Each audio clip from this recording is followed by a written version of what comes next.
요한계시록 1장, 네, 3장까지 해서 이제 7교회 간단히 정리하려고. 1장 9절부터 11절 합독하겠습니다. 요한계시록 1장 9절부터 10절. 나 요한은 너희 형제요 예수의 환난과 나라와 참음에 동참하는 자라. 하나님의 말씀과 예수의 증거하였으므로 말미암아 반모라 하는 섬에 있더니 주의 날에 내가 성령에 감동되어 내 뒤에서 나는 나팔 소리 같은 큰 음성을 들으니 이르되 내가 보는 것을 두아디라에 써서 에베소, 서머나, 버가모, 두아디라, 사대, 빌라델비아, 라오디게아 등 7교회에 보내라 하시기로. 아멘. 그동안에 계시록 2장과 3장 2장에 걸쳐서 아시아에 있는 7교회에 예수님께서 보내시는 편지를 기록을 한 것을 우리가 묵상하면서 그동안에 은혜를 받았습니다.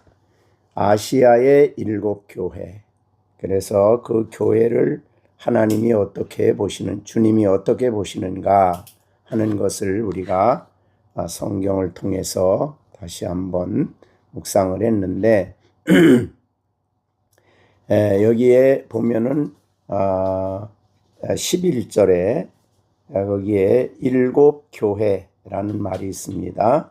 그래서 7교회에 내가 보는 것을 두루마리에 써서 7교회에 보내라.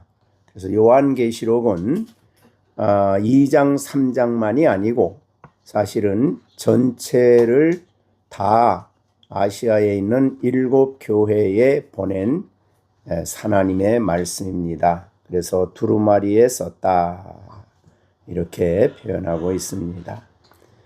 이 계시를 받은 날은 10절에 주의 날이라 그렇게 되어 있고, 사도 요한이 주의 날 반모섬에 있을 때에 예배 주일을 지키고 주일을 지킬 때 그가 거기서는 이제 아직 정말 무슨 예배당이 있는 것이 아니고 교인도 있는 게 아니기 때문에 바위 굴 속에 들어가서 혼자 하나님께 기도하고 또 한 주일을 혼자 지켰을 겁니다. 그럴 때에 주의 날에 정말 성령의 감동이 되어서 이 음성을, 주님의 음성을 듣게 됩니다. 참 그래서 주님의 들은 그 음성을 7교회에 써서 보내는 내용이 계시록이다 그렇게 볼 수가 있는데, 여기에는 정말 사도 요한이 자기의 어떠한 글을 쓴 것이 아니고 주님께서 보여주신 말씀을 기록한 것입니다. 주일날이 되면은 교회가 이렇게 주일날 하나님 앞에 모이는데 그때 그 교회에 필요한 말씀을 이렇게 성령의 감동으로 하나님의 사자 또한 설교자에게 분명한 말씀을 주셔서 그 말씀을 분명하게 선명하게 교회에 전할 수 있는 것이 참 은혜스러운 모습이다 그렇게 볼 수 있습니다. 요새는 어느 서울의 대형 교회는 토요일 주일만 모이기에 너무나 많은 사람들이 모여서 토요일도 주일과 똑같이 그렇게 지키는 교회가 있습니다. 그게 이제 또 대형 교회가 그렇게 했기 때문에 아마 다른 교회들도 따라서 하지 않나 그렇게 생각이 되는데 성경에 보면은 주일이지 주일은 예수님이 부활한 날인데 사람들의 편의에 따라서 이 날을 옮길 수 있을까? 그렇게 해서는 안 되지 않나 이렇게 생각이 됩니다. 그래서 주일은 다른 날과 구별되는 날이죠. 이거는 이미 십계명 때부터 주신 말씀입니다. 그래서 십계명에 안식일을 얘기했고 물론 예수님의 부활하심으로 초대교회가 부활을 기념하여 주일날 모였기 때문에 구약에서 말씀한 제4계명이 바로 이 주일과 관련되어 있기 때문에 이렇게 예수님의 구원을 완성한 주일을 부활주일을 주일날로 지키는 것이 합당하다 이렇게 생각이 됩니다. 어떻든 아시아에 있는 7교회 이거는 반모섬에서 머물 사도 요한이 있을 때입니다. 귀양가 있을 때죠. 그러니까 그 당시는 엄청난 교회가 박해를 받고 있었습니다. 그래서 물론 여기에 소아시아에 있는 7교회들도 로마 제국의 박해에서 피할 수가 없었습니다. 그래서 큰 박해가 있는 그런 어려운 교회 본인도 그 박해 때문에 반모섬에 와서 귀양살이를 하고 있는 그런 상황에 아시아에 있는 교회들을 사도 요한이 염려하고 있었다. 근심하고 있었다. 그런데 놀랍게도 주일날 주님이 자신의 영광스러운 모습으로 나타나셔서 아시아의 7교회에 이 서신을 보내라 하시면서 13절에는 촛대 사이에 인자 같은 이가 인간이 촛대 사이 이제 7교회인데 그 교회 사이에 주님이 계셨습니다. 부활하신 주님이 사실은 사도 요한은 이 땅에 계신 예수님을 가장 가까이 모시고 있었던 요한이지만 이 세상에서 보았던 예수님과 전혀 다른 모습으로 영광스러운 모습으로 사도 요한에게 자신을 나타내시게 됩니다. 그때 그가 그 앞에 엎드려져 죽은 것 같이 되었다라고 말씀을 했는데 어떻든 이와 같이 위대하신 주님이 자신에게 나타냈는데 촛대 사이에 계신 분으로 자신을 나타내셨습니다. 얼마나 사도 요한은 위로가 됐을까요? 염려하는 그 교회, 근심하는 교회가 어떻게 될까 걱정하는 교회에 주님이 친히 나타나셔서 내가 그들 가운데 있다. 그래서 그들이 박해 속에 있지만 그들을 지키며 그들 가운데 계셔서 자신의 교회를 보호하시고 계시고 존재하게 계시는 분으로 그렇게 자신을 나타내신 겁니다. 자, 이제 아시아의 7교회라 그러면 되게 계시록에는 언제나 숫자가 되게 상징수로 되어 있죠.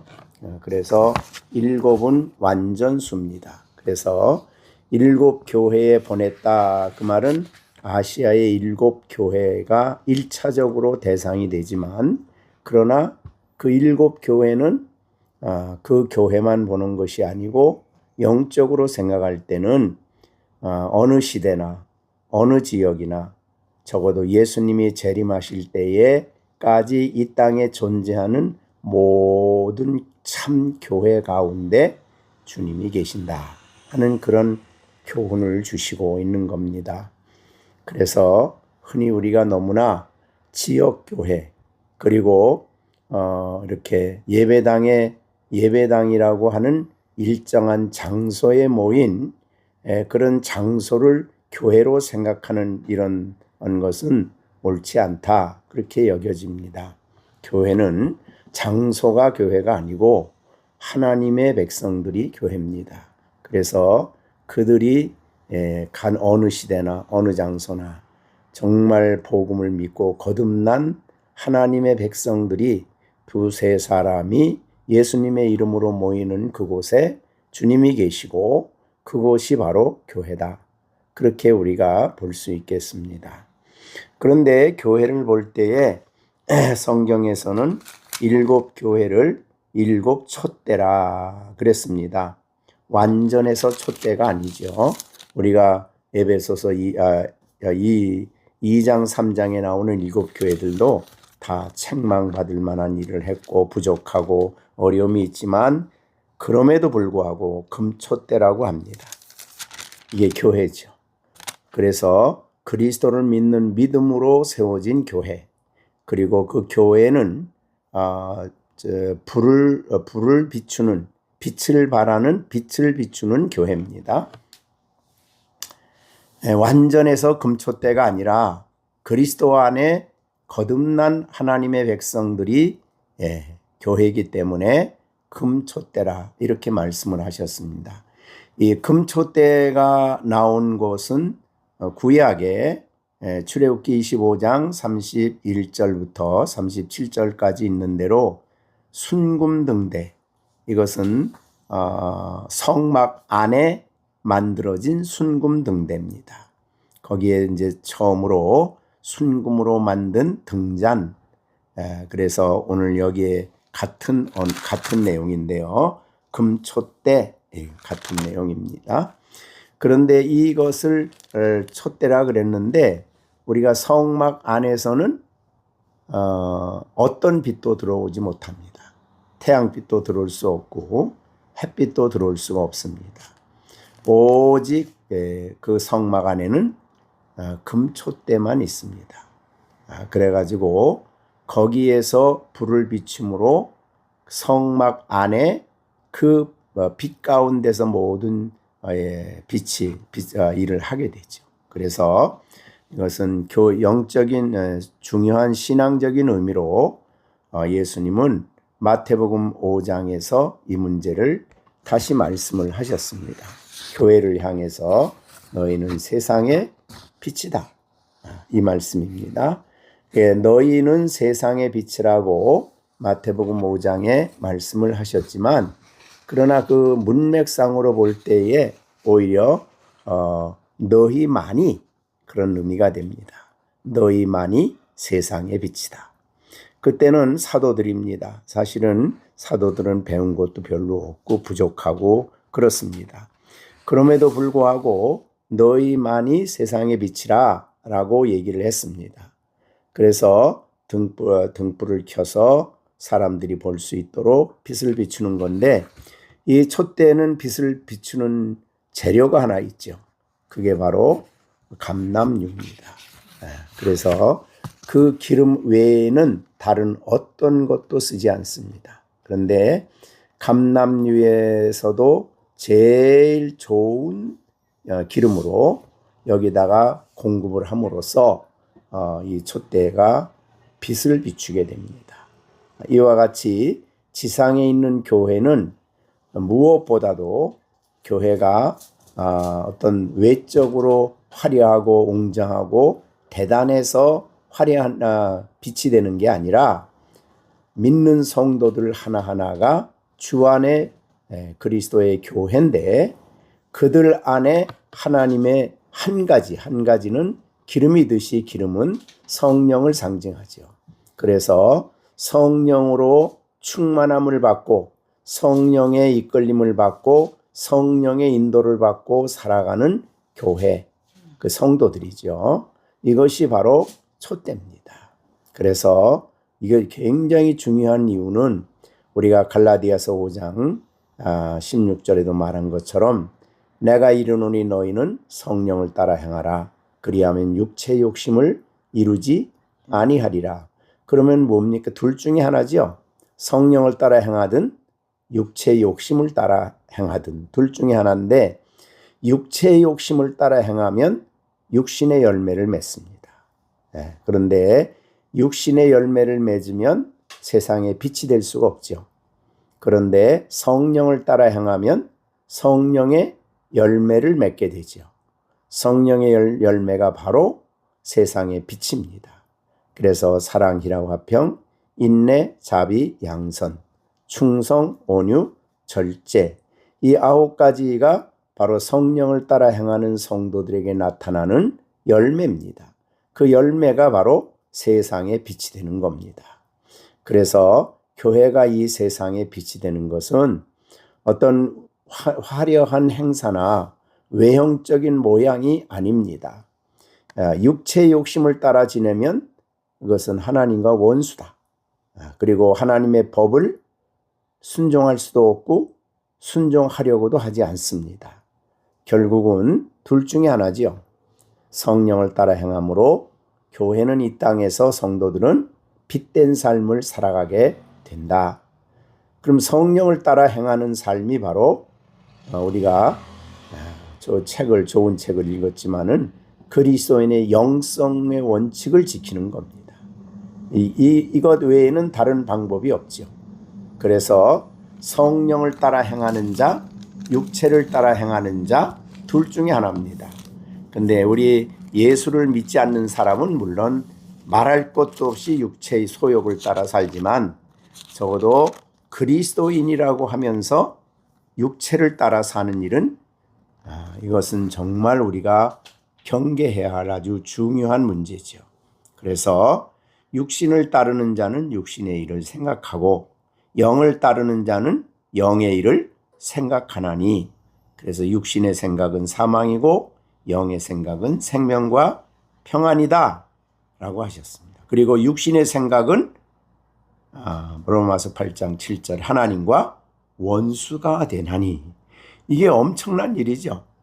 그러니까 그리스도인이라 하면서 교회라 하면서 육체의 욕심을 따라 살아간다면, 육신을 생각을 따라 살아간다면 하나님과 원수다. 그리고 그 사람은 하나님의 법을 굴복하지도 아니할 뿐만 아니라 할 수도 없다.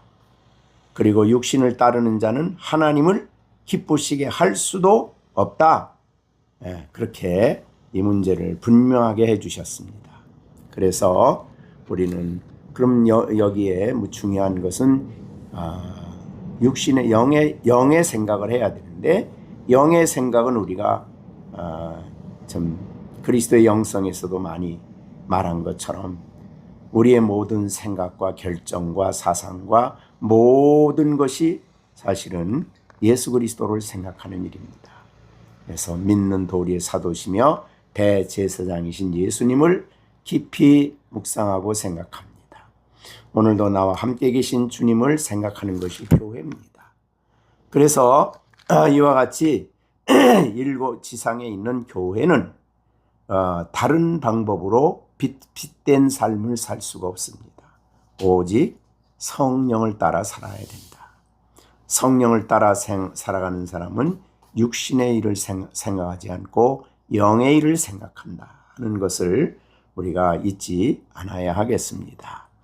그래서 문제는 우리가 오늘도 여기 이제 아시아의 7 교회에 대한 얘기를 2장부터 3장까지 했는데, 여기에 써서 보낸 내용은 예수님이 교회에 보낸 말씀입니다. 그러니까 그 교회에 에베소 교회부터 에베소 교회에 보낸 그 내용, 이것은 이제 3장까지는 각각 교회가 형편에 따라 다르게 말씀했지만 4장부터 22장까지는 모든 교회에 동일하게 보낸 그런 말씀으로 보여집니다. 어떻든 7 교회에 보낸 내용을 우리가 보면은 중요한 것은 교회에 보낼 때에 예수님이 보신 교회, 예수님이 평가하는 교회, 예수님이 보여주시는 그 교회를 기록을 했습니다. 이게 굉장히 중요한데, 오늘날 어떤 사람이 교회에 대해서 이렇게 저렇게 말하더라도 우리가 그거에 대해서 우리가 그렇다 하고 생각하지 않아야 됩니다. 예수님이 교회를 어떻게 보시느냐, 어떻게 교회에 대해서 행하시느냐, 이걸 봐야 됩니다. 요새는 좀 교회에 대해서 많이 부정적인 얘기들도 많이 듣고 또 목회자들까지도 강단에서 교회에 대해서 어떤 개인의 교회에 대해 어떤 개교에 대해서 악평을 하고 평가를 하고 막 그런 것들이 많습니다. 그런 거를 들을 때 우리가 조심해야 하는 것은 예수님이 교회를 어떻게 보시느냐. 이거 중요합니다.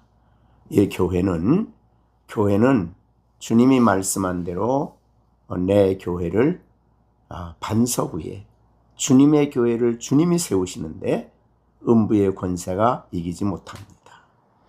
물론 지상에 있는 눈에 보이는 교회에 어려움도 있고 여러 가지 문제가 많습니다. 그럼에도 불구하고 우리는 참 교회를 늘 생각해야 합니다. 그래서 진정한 하나님의 교회, 예수 그리스도의 복음을 믿고 거듭난 교회, 그 교회를 볼 때라도 어느 교회도 완전하지 않습니다.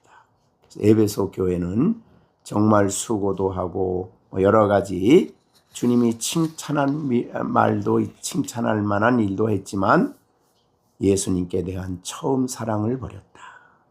그러니까 완전한 교회란 없습니다. 서머나 교회도 마찬가지고 보가모, 두아디라, 사대, 빌라델비아, 라오디게아 다 그렇습니다. 그러니 이런 교회의 부족한 부분을 보고 이 교회는 다 이제 교회는 망했다. 교회는 끝난다. 교회는 이제는 소망이 없다. 이렇게 눈에 보이는 몇 가지를 들추어서 교회에 대해서 부정적인 평가를 하는 것은 우리가 조심해 들어야 됩니다. 옳은 말이 아니지요. 교회는 언제나 아까 말한 대로 금초대입니다. 즉 복음을 믿는 사람들이기 때문에 금초대입니다. 그리고 그 촛대로서 사명을 감당하지만 그 안에 여러 가지 부족한 부분이 있음에도 불구하고 우리는 교회를 사랑하고 교회를 위해서 기도하고 그렇게 교회를 소중하게 여기는, 그래서 교회의 주인은 주님이시지 어느 누구도 개인이 교회의 주인일 수가 없는 겁니다. 그래서 우리는 그동안에 우리 이렇게 가정교회를 하면서 그래도 비교적 지교회보다는 형태가 없지만 그리스도 안에 있는 참 교회에 대해서 많이 그래도 교육을 받았습니다. 그러니까 이것이 진정한 교회입니다. 여기 초대 교회들도 전부 다 에베소에 있는 거대한 교회가 아닙니다. 다 가정에서 모였습니다. 그러니까 박해 속에 있었던 교회, 그 시대가 이제 대개 2세기 이제 AD 313년 이전 시대인데 그때는 어디에도 예배당이라고 하는 처소를 만들지 않았습니다. 그러니까 개인의 집에서 소수가 모여서 같이 신앙생활을 했습니다. 그것이 초대교회죠. 그것이 성경에 나오는 교회들의 모습입니다. 그럼에도 불구하고 그 교회는 정말 전체 그리스도의 몸이요 교회의 머리는 그리스도라, 이 원리를 지켰습니다. 그래서 우리가 어려운 교회를 돕는다 할 때도 우리가 좀 있으니까 돕는다가 아니라 하나님의 교회를 우리를 통해서 하나님이 도우신다. 이런 개념을 갖는 거죠. 비록 외국에 우리가 가보진 않았지만 선교사들이 섬기는 교회에 우리가 같이 협력하는 일도 그렇습니다. 그래서 이 예루살렘에 있는 교회에 예루살렘에 큰 박해가 있고 흉년이 들어서 어려움이 있을 때에 바울 사도는 자신이 선교했던 소아시아 그리고 마게도니아, 아가야, 갱그레아 이런 여러 지역의 교회들에게 이야기를 합니다.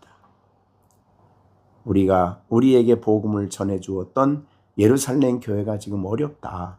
우리가 돕자. 그래서 그들은 한 번도 보지 못한 교회를 위해서 거액의 연보를 준비해서 바울을 통해 전달을 합니다.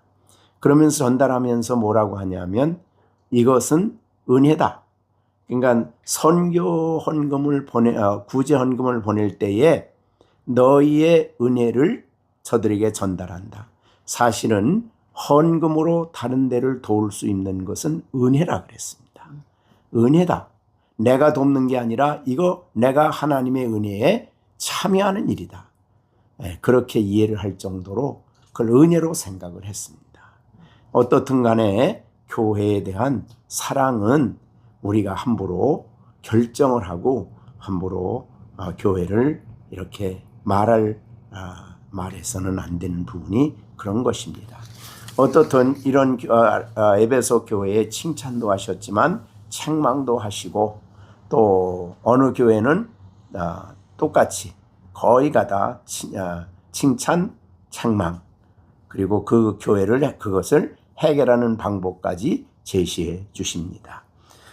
그래서 그 교회 제일 우리가 지난번에 라오디게아 교회를 맨 나중에 했는데 거기도 차지도 않고 덥지도 않으니 내가 차든지 덥든지 해라.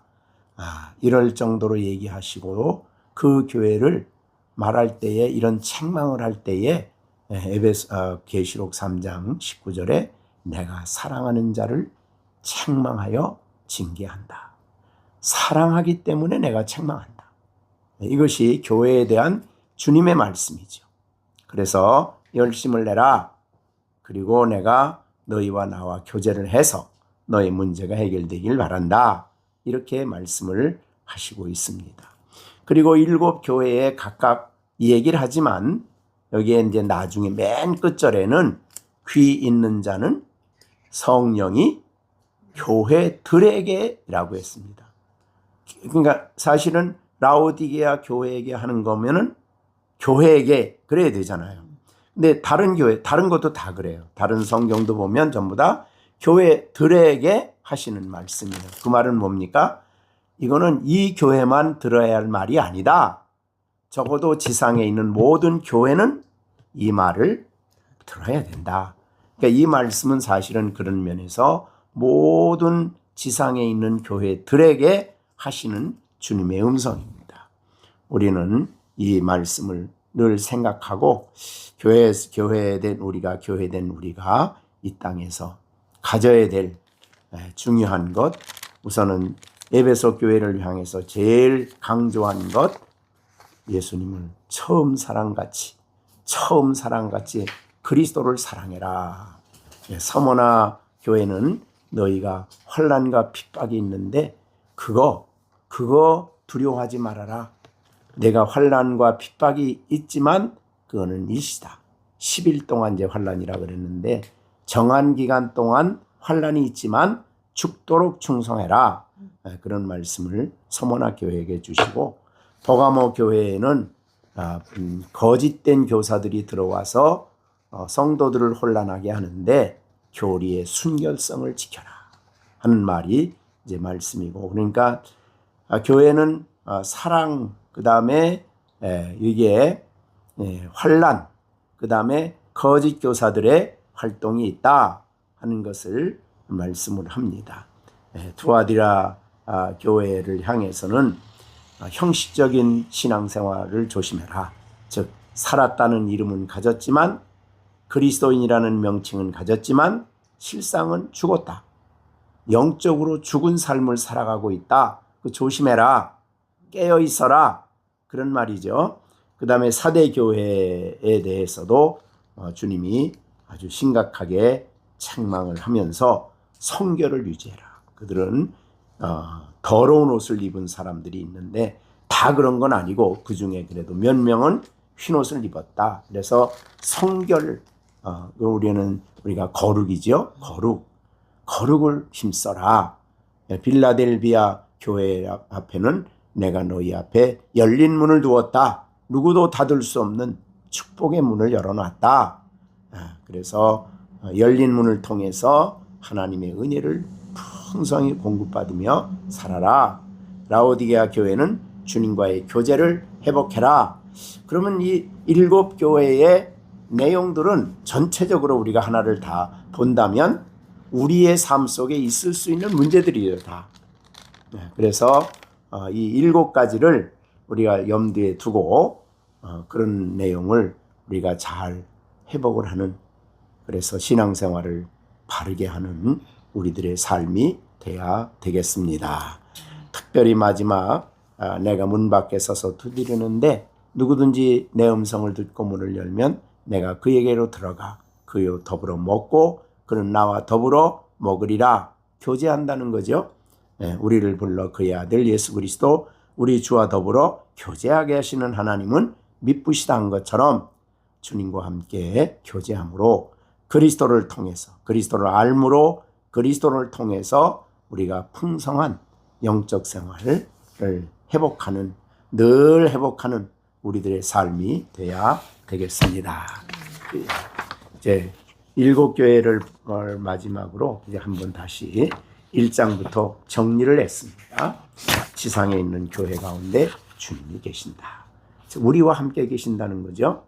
우리가 예배 드릴 때, 우리가 살아가는 과정 속에 주님이 늘 함께 계시고 불꽃 같은 눈으로 우리를 보고 계시고 우리를 아시고 우리를 위해서 정말 열린 문을 열어주시고 우리를 위해서 역사하시는 영광의 주님을 우리가 모시고 사는 사람, 주님으로부터 공급되는, 주님이 말씀하시는 하나님의 음성을 잘 듣고 순종해가는 우리들의 삶이 돼야 되겠습니다. 기도하겠습니다. 은혜로우신 아버지 하나님, 감사합니다.